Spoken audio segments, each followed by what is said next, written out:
علی آج تم میرے بستر پر سو جانا، یہ رہی میری چادر کو اوڑھ کر کے سو جانا، میں ہجرت کر رہا ہوں، ابو بکر میرے ساتھ ہے، مکے کے اندر فلاں فلاں کی امانتیں ہیں، فلاں فلاں کی امانتیں ان کے حوالے کر دینا، ان کے سپرد کر دینا۔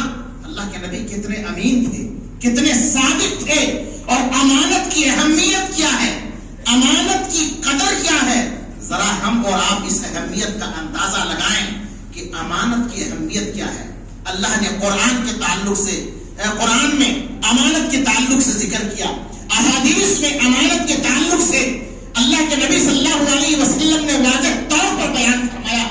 اللہ کے رسول صلی اللہ علیہ وسلم نے کہا یہ فلاں فلاں کی امانتیں ہیں، تم دے دینا، اور چند دنوں کے بعد تم بھی پیچھے سے ہجرت کر کے چلا آنا۔ علی گھبرانے کی ضرورت نہیں ہے، یہ میری بستر ہے، یہ میری چادر ہے، سو جاؤ، اللہ کی جانب یہ تمہارا کوئی نقصان نہیں ہوگا، اللہ تمہاری حفاظت کرے گا، اللہ تمہاری حفاظت کرے گا۔ اللہ حضرت علی رضی اللہ تعالیٰ عنہ کوئی چونکے چنانچہ نہیں، اگرچہ مگرچہ نہیں، یا رسول اللہ یہ پلاننگ ہے کفار و مشرکین کی، آپ کی بستر میں سوؤں گا، آپ کو سمجھ کر کے مجھے قتل نہ کر دیں، میرے اوپر حملہ نہ کر دیں، میرے ساتھ کیا ہوگا، کوئی کچھ نہیں۔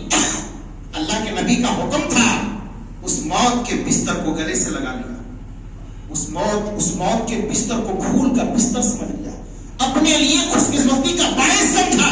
نبی کے بستر میں سونا، نبی کی چادر کو اوڑھ کر کے سونا، وہ موت کا بستر نہیں بلکہ اپنے لیے باعث فخر سمجھا اور سو گئے۔ قرآن مجید کے اندر اللہ رب العالمین نے نقشہ کھینچا ہے، وَإِذْ يَمْكُرُ بِكَ الَّذِينَ كَفَرُوا، کفار کہا اے نبی صلی اللہ علیہ وسلم آپ لوگوں کو بتا دیجیے، کفار جب آپ کے تعلق سے سازشیں رچ رہے تھے، پلاننگ کر رہے تھے، لِيُثْبِتُوكَ أَوْ يَقْتُلُوكَ أَوْ يُخْرِجُوكَ، کہ آپ کو قید کر لیا جائے، آپ کے تعلق سے پلاننگ کر رہے تھے، آپ بتا دیجیے لوگوں کو کہ آپ کو قید کر لیا جائے۔ تمام لوگ ناکے پر چاروں طرف سے کونے پر بیٹھ گئے تھے، پلاننگ کیے تھے کہ ان کو قید کر لیا جائے گا، یا جیسے نکلے گا اس کو قتل کر دیا جائے گا، اور یخرجوکا، یا یہاں سے اس کو بھگا دیا جائے گا، شہر بدر کر دیا جائے گا۔ وَيَمْكُرُ اللَّهُ، اور وہ لوگ چال چل رہے تھے، وہ لوگ پلاننگ کر رہے تھے، چال چل رہے تھے، سازش رچ رہے تھے۔ اللہ نے کیا کہا، وَاللَّهُ خَيْرُ الْمَاكِرِينَ، اللہ سب سے بہترین چال چلنے والا ہے، اللہ سب سے بہترین تدبیر اختیار کرنے والا ہے۔ انسان جس قدر تدبیر کر لے، انسان جس قدر پلاننگ کر لے، لیکن اللہ کی پلاننگ کے سامنے، اللہ کی تدبیر کے سامنے، اللہ کے مکر کے سامنے کسی کی تدبیر اور کسی کی پلاننگ نہیں چلتی ہے، اور سارا پلان فیل ہو جاتا ہے، سارا پلان فیل ہو جاتا ہے۔ نبی اکرم صلی اللہ علیہ وسلم اپنے بستر میں سلا دیتے ہیں، اور اس کے بعد اللہ کے نبی صلی اللہ علیہ وسلم امانت کو حضرت علی کے حوالے کرتے ہیں، دروازہ کھولتے ہیں، اللہ کے حکم سے نکلتے ہیں، ایک مٹھی سنگریزے والی مٹی کو اپنے ہاتھ میں لیتے ہیں، اور اس کے بعد اللہ کے نام سے اس مٹی کو پھینکتے ہیں، اور ایسا پھینکتے ہیں کہ تمام کے تمام مشرکین کے سر پہ جا کر کے پڑ جاتا ہے۔ جتنے مشرکین تھے بس ایک رول پھینکا کہ تمام کے تمام لوگوں کے چہروں پر، تمام کے تمام لوگوں کے سروں پر، کفار و مشرکین جنہوں نے پلاننگ اختیار کیا تھا، سب کی آنکھوں کے اوپر پردہ پڑ گیا، اور نبی اکرم صلی اللہ علیہ وسلم سورہ یاسین آیت نمبر 9 اس آیت کی تلاوت کرتے ہوئے نکلے، وَجَعَلْنَا مِن بَيْنِ أَيْدِيهِمْ سَدًّا وَمِن خَلْفِهِمْ سَدًّا فَأَغْشَيْنَاهُمْ فَهُمْ لَا يُبْصِرُونَ۔ اللہ رب العالمین نے فرمایا ہم نے ان کے آگے ایک پردہ عائد کر دیا، ہم نے ان کے پیچھے ایک پردہ عائد کر دیا، فَأَغْشَيْنَاهُمْ فَهُمْ لَا يُبْصِرُونَ، اور ڈھانک دیا، نبی گزر گئے، مٹی مارتے ہوئے گزر گئے، آنکھوں کے سامنے گزر گئے، اللہ نے ان کی بصارت کو چھین لیا، اور اللہ نے ایسا پردہ عائد کر دیا کہ پتہ ہی نہیں چلا، سب مدہوش ہو گئے، اور انہیں کچھ پتہ نہیں چلا کہ نبی کب یہاں سے نکلے، کیسے نکلے، اتنا ہونا تھا۔ یہ اللہ کی پلاننگ دیکھیے، یہ اللہ رب العالمین کس طریقے سے مشرکین چال چل رہے تھے، اور اللہ رب العالمین کس طریقے نبی اکرم صلی اللہ علیہ وسلم کی حفاظت فرماتے ہیں. نبی اکرم صلی اللہ علیہ وسلم جب نکل جاتے ہیں, اس کے بعد نکلنے کے بعد سیدھے ابو بکر صدیق رضی اللہ تعالیٰ عنہ کے گھر پہنچتے ہیں. اب یہاں اچانک ایک آدمی آتا ہے, انون آدمی, اجنبی آدمی, اور ان لوگوں سے کہتا ہے کہ بھائی صاحب کیا کر رہے ہو تم لوگ, کس کا انتظار کر رہے ہو, کیوں یہاں پر بیٹھے ہوئے ہو گھیراؤ کر کے, اس مکان کے گھیراؤ کیوں کیے ہوئے ہو؟ کہا کہ ہم لوگ محمد کا انتظار کر رہے ہیں, وہ نکلیں گے تو ہم لوگ قتل کریں گے, گرفتار کریں گے, اور اسی لیے ہم لوگ اسی پلاننگ کے ساتھ بیٹھے ہوئے. کہا عجیب ہے, تمہارے سامنے تو وہ نکلا, ایک مٹھی سنگریزے والی مٹی لیا اور تمہارے چہرے کے اوپر پھینکا, یہ دیکھو مٹی تمہارے سر پر, تمہارے چہرے پر لگے ہوئے ہیں. ہاتھ اپنے سر پر ڈالا, اپنے چہرے پر ڈالا, مٹی دیکھا, اچانک گھبرا کے کیا کہہ رہے ہو, کیسے نکلا؟ ہم تو یہیں پر انتظار کر رہے ہیں, ہماری آنکھیں کھلی ہیں, ہم سب یہاں پر جو ہے دیکھ رہے ہیں کہاں سے نکلا, کیسے نکلا؟ کہا کہ بس نکلا, تمہارے سامنے نکل گیا. کہا کہ سچ کہہ رہا ہے کہ جھوٹ کہہ رہا ہے؟ دروازے سے جھانک کر کے دیکھا تو سویا ہوا ہے, نبی کی چادر ہے اور چادر اوڑھ کر کے سوئے ہوئے حضرت علی سے, ان کو پتا ہی نہیں کہ حضرت علی سوئے ہوئے.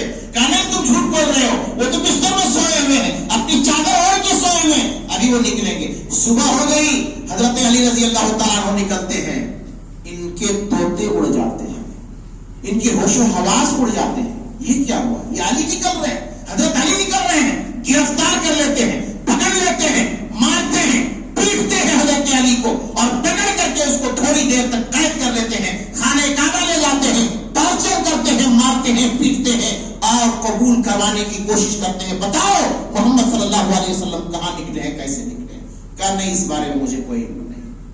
انہوں نے کہا کہ آپ میری بستر پر سو جاؤ, میری چادر اوڑھو, میں نے آپ کے حکم کو مان لیا. کہاں گئے, کیسے گئے, مجھے نہیں معلوم. ناکام ہو گئے.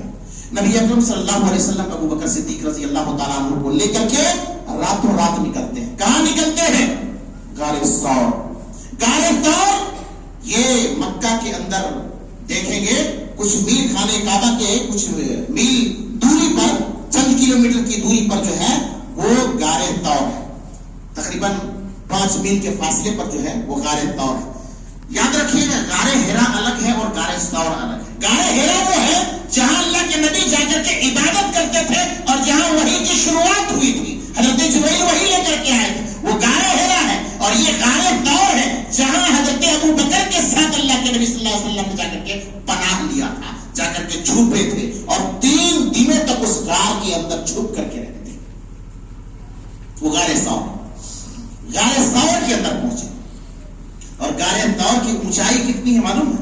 تقریباً 4,500 یا 5,000 فٹ اونچائی.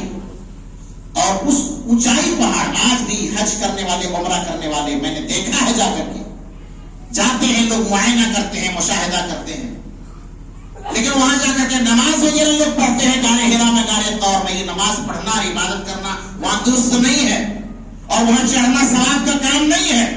بس عبرت کے لیے, نصیحت کے لیے اگر کوئی جاتا ہے, دیکھنے کے لیے, اپنے ایمان کو تازہ کرنے کے لیے تو جا سکتا ہے, لیکن وہاں باعث ثواب نہیں ہے نماز پڑھنا اور عبادت کرنا.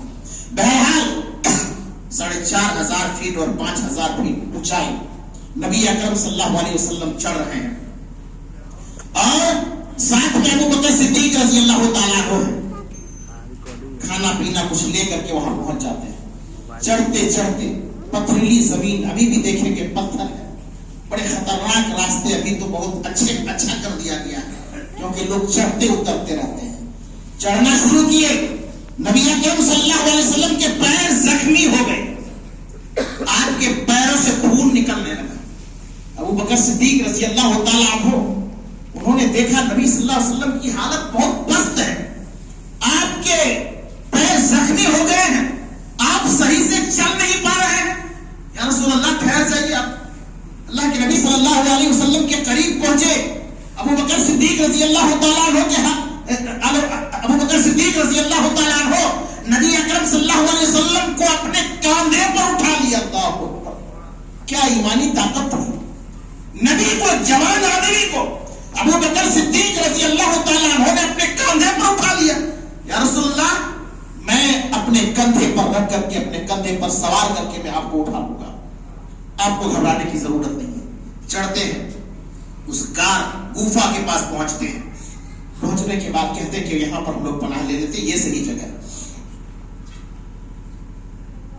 حضرت ابوبکر صدیق رضی اللہ تعالیٰ عنہ کہتے ہیں کہ اللہ کے نبی صلی اللہ علیہ وسلم آپ پہلے غار کے اندر مت اتریے, مجھے اترنے دیجیے, میں پہلے صاف صفائی کر دیتا ہوں, اور اس کے بعد صاف صفائی کرنے کے بعد میں آپ کو اندر بلاتا ہوں. آپ آئیں گے اس لیے کہ کچھ نقصان ہوگا تو مجھے نقصان ہوگا, آپ کو نقصان نہیں ہونا چاہیے. اللہ آپ کو نقصان نہیں ہونا چاہیے. اندر گئے, جتنے کچرے تھے صاف صفائی کیے, اور اس کے بعد جتنے سوراخ جتنے بل تھے بند کیے, اپنے ازار کو پھاڑ دیا اور ازار کو پھاڑ کر کے سارے سوراخ کو بند کر دیا. مورخین نے لکھا ہے کہ 2 سوراخ باقی رہ گئے, اور دونوں سوراخ میں اپنے ایڑی کو لگا دیے, اپنے پیر کو لگا دیے, کہا یا رسول اللہ آ جائے. نبی اترے, اور اترنے کے بعد ابوبکر نے اپنے گود میں لے لیا, اپنے گود میں لیا, اپنے پیر میں اپنے ران میں نبی کے سر کو رکھا. تھک چکے تھے. اللہ کے نبی صلی اللہ علیہ وسلم کو نیند آ گئی, اللہ کے نبی کو نیند آ گئی. کتنے خطرناک حالات تھے, کتنی دشواریاں تھی اس اسلام کو سیکھنے میں, کیا کیا قربانیاں دینی پڑی. اللہ اکبر. نبی اکرم سو جاتے ہیں. ابوبکر رضی اللہ عنہ کہتے ہیں کہ دونوں سوراخوں کو میں نے پیر سے بند کیا تھا, کسی زہریلے جانور نے مجھے ڈس لیا, زہریلے جانور نے مجھے ڈس لیا, اور زہر کی وجہ سے مجھ کو تکلیف ہونے لگی, برداشت نہیں ہوا. میں حرکت نہیں کر رہا تھا, میں حرکت کرتا تو نبی جاگ جاتے. برداشت کر رہا تھا, لیکن تکلیف کی وجہ سے میرے آنکھوں سے آنسو نکل گئے, اور وہ آنسو کا قطرہ نبی کے چہرے پہ ٹپک پڑا. نبی کی آنکھیں کھلی. ابوبکر کو روتے ہوئے دیکھا. ابوبکر کیا ہوا ہے, کیوں رو رہے ہیں؟ یا رسول اللہ 2 سوراخ تھے, میں نے اپنے پیروں سے بند کیا تھا, کسی جانور نے ڈس لیا ہے, اور اس زہر کی وجہ سے مجھے بہت تکلیف ہو رہی ہے. میں نے اپنے آپ کو سنبھالنے کی بہت کوشش کیا, لیکن یا رسول اللہ آنسو آنکھ سے نکل گئے, اور میرے آنسو کی وجہ سے آپ کو جاگنے کی ضرورت پڑ گئی. اللہ کے نبی نے اپنے لعاب کو لیا, اپنے منہ سے لعاب کو لیا. نبی صلی اللہ علیہ وسلم ابوبکر کے پیر میں جہاں پر ڈسا گیا تھا وہاں پر لگا دیا, اس زہر ختم ہو گیا اور آپ کو آرام ہو گیا. 3 دنوں تک اس غار کے اندر جو ہے جا کر کے قیام کرتے ہیں. 3 دنوں تک جا کر کے اس غار کے اندر قیام کرتے ہیں, ٹھہرتے ہیں. اللہ کے نبی صلی اللہ علیہ وسلم نے یہ حکمت عملی اس لیے اختیار کیا کہ 3 دنوں تک یہاں پر جب چھپ کر کے رہیں گے تو جتنے بھی تلاش کرنے کے لیے راستے میں نکلیں گے, کہیں تو ملاقات نہیں ہوگی ان کی. اگر ابھی نکل جاتے ہیں تو کہیں نہ کہیں ملاقات ہو جائے گی. ایسا کرتے ہیں کہ 3 دن تک یہ ٹھنڈا پڑ جائے گا, تلاش کرے گا ادھر ادھر دائیں بائیں, راستے میں کہیں پر ملیں گے نہیں. 3 دنوں کے بعد پھر آرام سے سفر کریں گے. یہ اختیار کیا. حضرت ابوبکر صدیق رضی اللہ تعالیٰ عنہ کہ ایک غلام تھے عامر بن فہیرہ, اپنے غلام کو بھی ساتھ میں لیا, اور ایک راستے کے بہت ماہر تھے, راستے کے بہت ماہر تھے عبداللہ بن قریقی. یہ مسلمان نہیں تھے, لیکن ابوبکر صدیق رضی اللہ عنہ ان پر بہت اعتماد کرتے تھے, راستے کے بہت ماہر تھے. جب چلنے کا وقت ہوا تو اپنے غلام کو بلایا, اور اس آدمی کو بھی بلایا جو غیر مسلم تھا, راستے کا ماہر تھا, سواری کے ساتھ بلایا. ابوبکر صدیق رضی اللہ تعالیٰ عنہ کا بڑا احسان ہے. اسی لیے اللہ کے نبی صلی اللہ علیہ وسلم نے ایک موقع پر کہا تھا, سنن ترمذی کی حدیث ہے, کہ جتنے لوگوں نے میرے ساتھ احسان کیا ہے, میرے ساتھ بھلا کیا ہے, میں نے ان کے احسان کا بدلہ چکا دیا ہے. لیکن ابوبکر نے میرے ساتھ جو احسان کیا ہے, نہ میں نے بدلہ چکایا ہے نہ میں چکا سکتا ہوں. ابوبکر کے احسان کا بدلہ اللہ قیامت کے دن چکائے گا. اللہ تو ابوبکر کے احسان کا بدلہ تو چکا دے. یہ ابوبکر رضی اللہ عنہ کا مقام و مرتبہ ہے. تو راستے کا ایک ماہر شخص تھا, اعتبار والا آدمی تھا. اب جس پر ابوبکر صدیق رضی اللہ عنہ بھروسہ کرتے تھے ان کو بلایا گیا. 2 سواریاں لائی گئی. ایک سواری میں عامر بن فہیرہ ابوبکر کے غلام, اور ان کے ساتھ جو ماہر تھے, ایکسپرٹ تھے جو راستے کے, ان کو لیا. اور اس کے بعد ابوبکر صدیق رضی اللہ تعالیٰ عنہ کو پیچھے بٹھایا. نبی صلی اللہ علیہ وسلم ایک سواری میں, ایک اونٹنی میں آپ سوار تھے. اور وہاں سے جانا. اس راستے کو اختیار نہیں کیا جو عام راستہ تھا. اللہ کے نبی نے الٹا راستہ اختیار کیا جو یمن کی طرف جا رہا تھا. یمن کی طرف, یعنی وہ ایک ایسا راستہ تھا جو عام لوگوں کو معلوم نہیں تھا, بہت کم ہی لوگوں کو معلوم ہوتا تھا. آپ نے ایک الگ راستے کو حکمت عملی اختیار کرتے ہوئے گئے.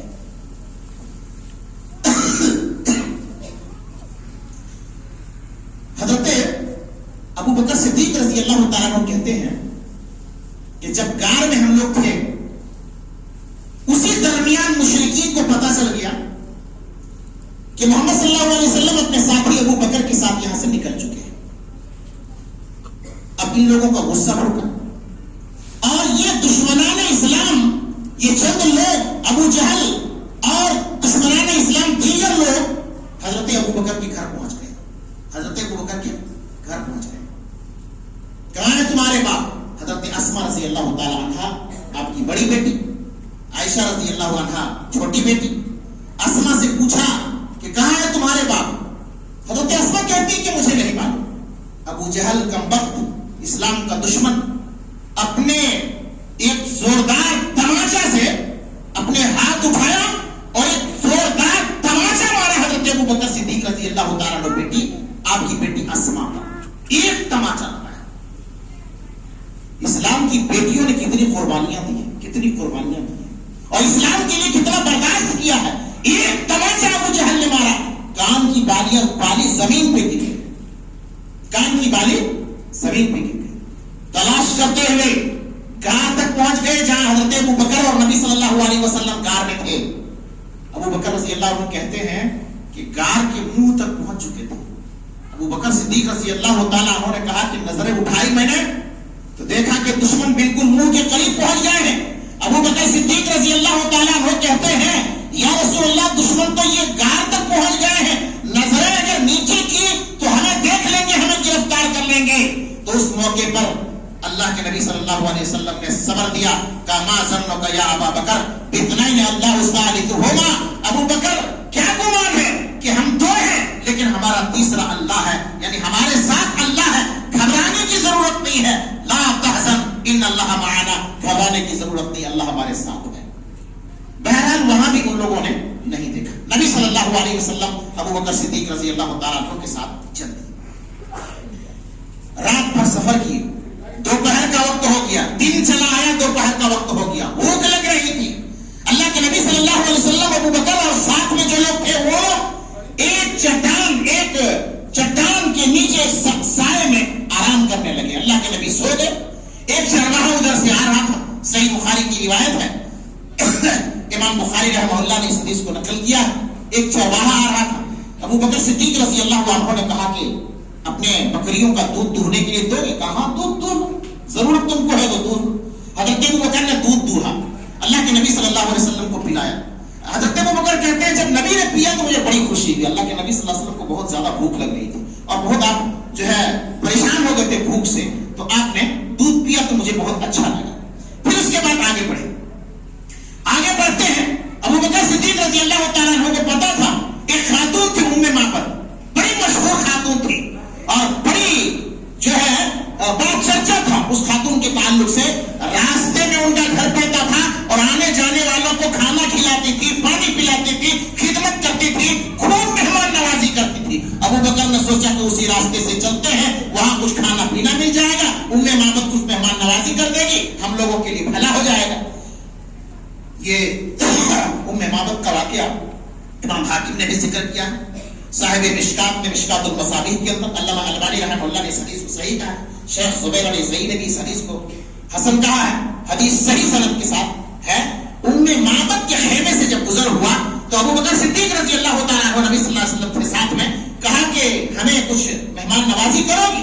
انہوں نے کہا کہ بخدا ابھی حالات ایسے ہیں, وہ قحط سالی کا زمانہ گزر رہا تھا, کاش ہمارے گھر میں اتفاق سے کچھ نہیں ہے, کیا کھلائیں گے؟ رہتا تو کھلاتے بھی پلاتے بھی مہمان نوازی بھی کرتے, کچھ نہیں آج ہمارے گھر میں ہے. اللہ کے بندو آج مجبوری ہے ہمارے ساتھ, ہمیں معاف کر دو, آج ہم کچھ نہیں کھلا سکتے. ایک بڑی کمزور بکری تھی, بالکل لاغر, بالکل کمزور, بالکل مریل بکری تھی. نظر پڑی اللہ کے نبی کی. ابو بکر نے دیکھا, نبی صلی اللہ علیہ وسلم نے دیکھا. نبی اکرم صلی اللہ علیہ وسلم نے کہا ماں یہ کون سی بکری ہے؟ کہا بیٹا یہ بکری ہے، میرے جو بکریوں کی ریوڑ ہے وہ چلی گئی، کمزور ہے، مریض ہے، نہیں جا سکی، چھوڑ دیا، یہ گھر میں پڑی ہوئی ہے، دودھ بھی نہیں دیتی ہے، ٹھیک سے کھاتی پیتی بھی نہیں ہے۔ کہا ماں کیا آپ اجازت دو کہ دودھ دوہنے کا بھوک لگی ہم لوگوں کو؟ کہا بیٹا یہ بکری ایسی ہے کہ بالکل کمزور ہے، مریض ہے، دودھ بھی نہیں دیتی ہے، یہ دودھ نہیں دیتی ہے۔ کہا ماں آپ اجازت دے تو دودھ دور کر کے دیکھ۔ سوچی مسافر ہے، ضد کر رہا ہے، جانے تو اپنی ضد پوری کر لے۔ کہا جاؤ بیٹا دیکھ لو، اگر دودھ دے دیتی ہے تو تم پی لینا، اپنے ساتھی کو پلا دینا، کوئی حرج کی بات نہیں ہے، لیکن بیٹا یہ دودھ دیتی نہیں ہے، بہت کمزور بکری ہے، بیمار بکری ہے، لاغر ہے، مریض ہے۔ کہا ماں برتن دو۔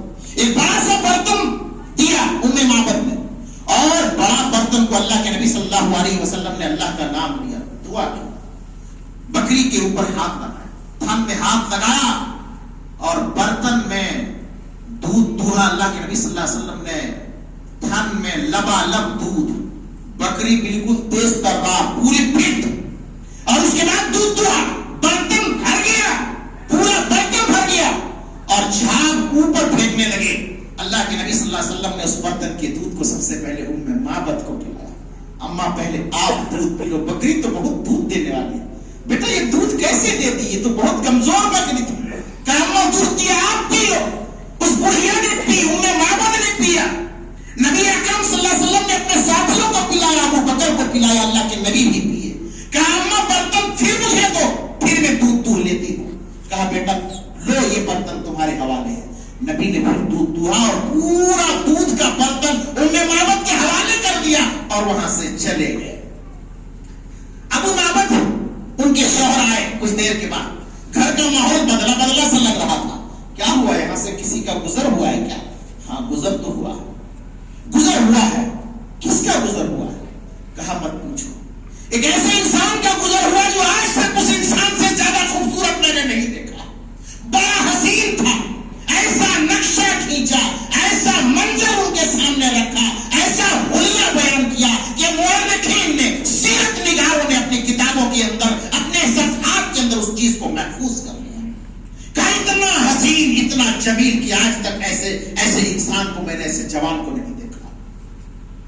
ان کا تکلم کا انداز، بولنے کا انداز، مسکرانے کا انداز، بات کرنے کا انداز، کیا ان کا اخلاق، بال ان کے اتنے اچھے، آنکھیں ان کی سرمگی، ایسا لگ رہا تھا کہ سرما لگائے ہوئے ہیں، نہ موٹا نہ پتلا، اور بال ان کے گھگریلے، نہایت ہی حسین اور جمیل اور خوبصورت انسان، شان کا ٹکڑا لگ رہا تھا۔ کہا ایسا بیان کر رہی ہے، لگتا ہے کہ اس انسان کو میں روبرو دیکھ رہا ہوں۔ کہا سنو وہ وہی ہے، عرب والے، قریش والے انہی کی تلاش میں ہیں، مجھے لگتا ہے کہ وہی شخص ہوں گے، وہی شخص ہیں جن کی تلاش میں یہ قریش ہیں۔ یہ تو عجیب ہے، اور اگر کوئی راستہ ہموار ہوا یا میرے لیے کوئی راستہ نکلا تو ہم بھی ان کے راستے پر چلیں گے اور مدینہ جائیں گے اور جا کر کے اسلام قبول کریں گے۔ بعض مورخین نے لکھا ہے کہ ابو معبد اور معبد دونوں شوہر اور بیوی بعد میں گئے اور اسلام قبول کیا، لیکن بہت زیادہ تفصیل معبد اور ابو معبد کے بارے میں ذکر نہیں ہے، لیکن یہ واقعہ بڑا مشہور ہے جو نبی اکرم صلی اللہ علیہ وسلم کے ساتھ پیش آیا۔ یہ ایک عجیب و غریب معجزہ تھا، معبد نے اپنی آنکھوں سے دیکھا، بات چیت بھی انہوں نے کی، اور اس کے بعد یہ حالات ان کے سامنے آئے۔ سراقہ بن مالک کو پتا چلا، کسی نے آ کر کے خبر دی کہ محمد اور ان کے ساتھی سمندر کے ساحل سمندر سے ان لوگوں کا گزر ہو رہا تھا۔ چپکے سے سراقہ بن مالک 100 اونٹ انعام اعلان کر دیا گیا تھا، مشرکین نے اعلان کیا تھا جو محمد اور ابو بکر صدیق رضی اللہ تعالیٰ عنہ کو گرفتار کر کے لائے گا، زندہ یا مردہ 100 اونٹوں کا انعام ملے گا۔ 100 اونٹ بہت قیمتی ہوتے تھے عرب میں۔ نکل گئے سب، کوئی اس طرف کوئی اس طرف، کوئی پورب کوئی پچھم، کوئی اتر کوئی دکن، نکل گئے۔ سراقہ کو جب پتا چلا، سوچا کہ 100 اونٹ مل جائیں گے، وہ بھی اپنے گھوڑے کو تیار کیا اور وہ بھی نکل گئے۔ نکلتے پیچھا کرتے ہیں، نبی اکرم صلی اللہ علیہ وسلم کے قریب پہنچ جاتے ہیں۔ نبی صلی اللہ علیہ وسلم آگے آگے، پیچھے سراقہ تیز گھوڑا دوڑا رہے ہیں۔ ابو بکر صدیق رضی اللہ عنہ نے مڑ کر کے دیکھا کہ یا رسول اللہ، سراقہ تو بالکل قریب آ گیا ہے، قریب ہے کہ وہ ہمیں گرفتار کر لے گا. کہا گھبراؤ مت، لا تحزن ان اللہ معنا، گھبراؤ مت اللہ ہمارے ساتھ ہے. سراقہ کا گھوڑا اچانک پھنس جاتا ہے. صحیح بخاری کی روایت ہے، کتاب المناقب کے اندر امام بخاری نے نقل کیا ہے، سراقہ کا گھوڑا پھنس جاتا ہے زمین کے اندر. بڑی مشکل سے کہتے ہیں کہ میں نے گھوڑے کو اٹھایا اور پھر اس کے بعد پھر گھوڑے کو آگے بڑھایا، پھر میرا گھوڑا پھنس جاتا ہے. دوسری مرتبہ، تیسری مرتبہ سراقہ کہتے ہیں کہ بار بار میرا گھوڑا زمین پر پھنس جاتا، آگے بڑھ ہی نہیں رہا. تب جا کر کے سراقہ کو احساس ہوا کہ نہیں، ہمیں واپس جانا چاہیے اور یہ کام صحیح نہیں ہے. امان کے ساتھ پکارا ہے محمد صلی اللہ علیہ وسلم، رک جاؤ، کچھ نہیں کروں گا، بس مجھے امان دے دیجیے، کوئی میرا برا ارادہ نہیں ہوگا. اللہ کے نبی صلی اللہ علیہ وسلم رک جاتے ہیں.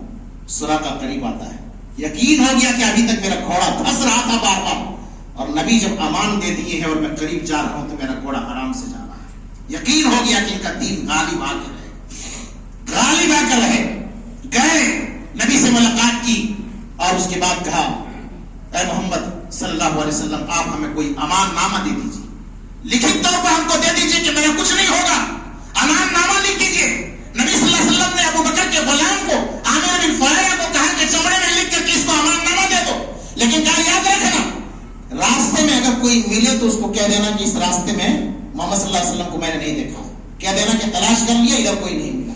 واپس جانے لگے، ادھر سے لوگ آ رہے تھے، کہا کہ تلاش کرنے ہم لوگ بھی جا رہے ہیں. کہا کوئی جانے کی ضرورت نہیں، پورا چھان مارا میں نے، ادھر کوئی نہیں، ادھر کوئی نہیں، ادھر جانے کی ضرورت نہیں ہے. تو اس طریقے سے جو ہے سراقہ واپس آیا.